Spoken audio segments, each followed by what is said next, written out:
Well, I guess I'm doing it regardless of the weather. This is quite a day to choose something like this.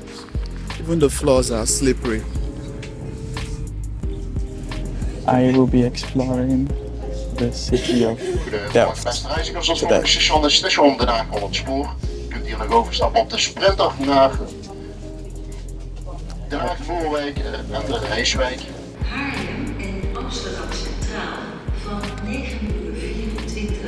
voor 2. Okay, I've arrived in Delft, one of the most beautiful cities in the Netherlands. That's what I read online, though it's not like I have visited enough cities in the Netherlands to know if that's true or not. So Delft developed into a city over 700 years ago, and the city is known for its canals, rich history, iconic blue pottery, and its association with notable historical figures like Johannes Vermeer and Willem van Oranje. In English, that is William of Orange. There are so many stories that can be told from this city, and so today we'll be looking into its interesting past and exploring some of its famous landmarks. So this is the first spot I want to explore. This is the new kerk, the new church. There is some stories related to this church. From the time I see here, the church is supposed to open by 10 a.m. and this is currently 10, but it's not open.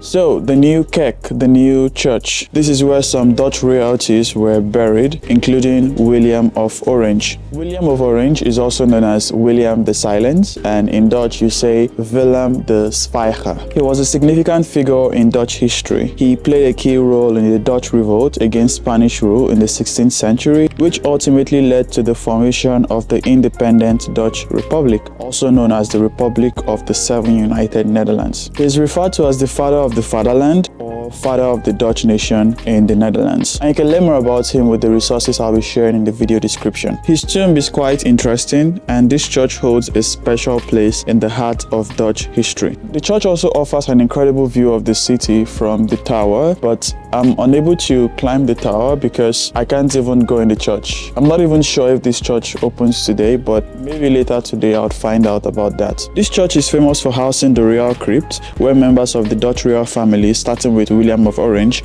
are buried. It also serves as a venue for significant national events, just like the inauguration of King Willem Alexander in 2013. This city also has the Oude Kerk, which is the old church. I had to get a ticket of 8.5 euros to come in, and I also just learned that the new church opens by 11, not 10. This church is much older than the new church. It's built like 700 years ago, basically around the time Delft became officially recognized as a city. This church is famous for its leaning tower, and it's been like that for centuries. And because of this, the old church is also known as the Leaning Tower of Delft. Fun fact, from what I learned on Wikipedia, this leaning characteristic of the church was not intentional. As you see on Wikipedia, during its construction, the foundations were not strong enough to support the building and the church began to lean. This church is more of a historic graveyard for notable figures, and it is used for regular worship. The Oude Kerk is also the final resting place of Johannes Vermeer, one of Delft's most famous painters. From what I've learned, his connection to this city runs deep, and you'll see more of his story in our next stop. Now that I think about it, I wasn't sure what I wanted this video to be. Should it be a vlog, or should it be a documentary, a casual documentary? I'm not sure what it is. Before coming to Delft, I made a lot of research, learning about all of these buildings and some of the history, and that's what I'm talking about today. So I hope you're enjoying it. I really wasn't sure what this video would be, but I guess it's going to be a documentary. Okay, so I came back from the old church to the new church.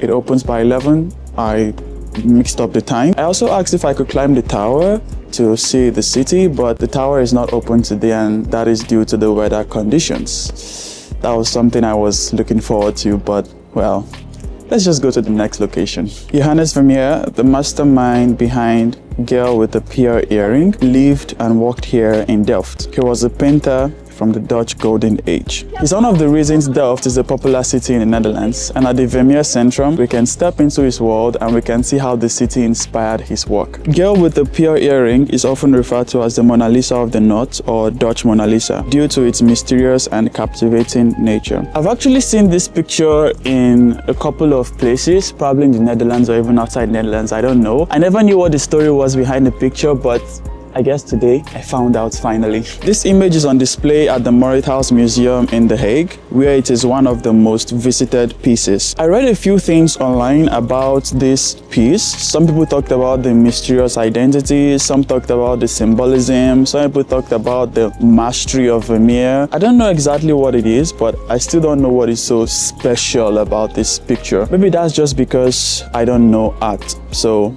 don't take my feedback on this so seriously. There are so many interesting paintings in this centrum. It's amazing to think that some of these paintings that I see are the same ones Vermeer painted over 300 years ago. Well, what about the iconic blue pottery? Because you cannot visit Delft without talking about the Royal Delft. And that's where I'll be going next, so let's go.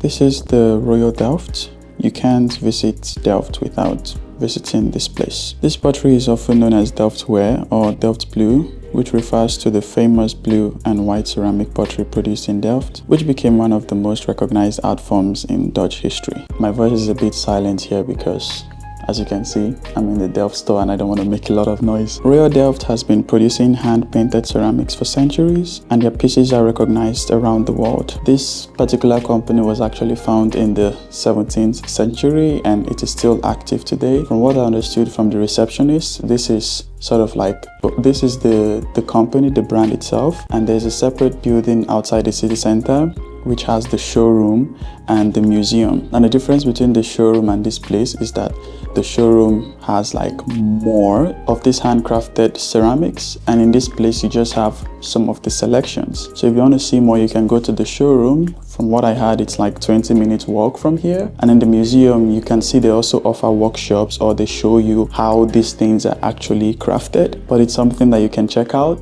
In some of the sculptures in this store, there's a story behind them. And from the receptionist, I learned of some of the stories of some of the sculptures.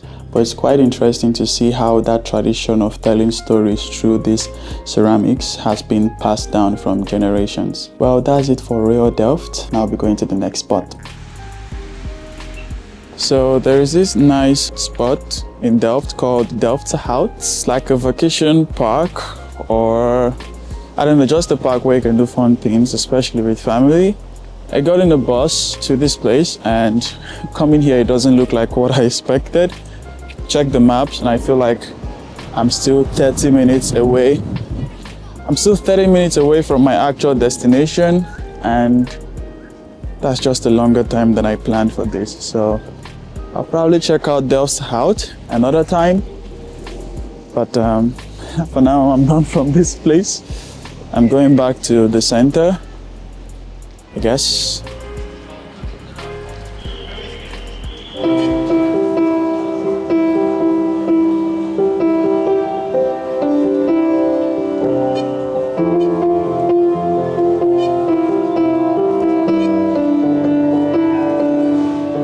Okay, so the plan was to stay here till night in Delft, but the weather isn't very good. I'm running out of batteries. I think I'm done.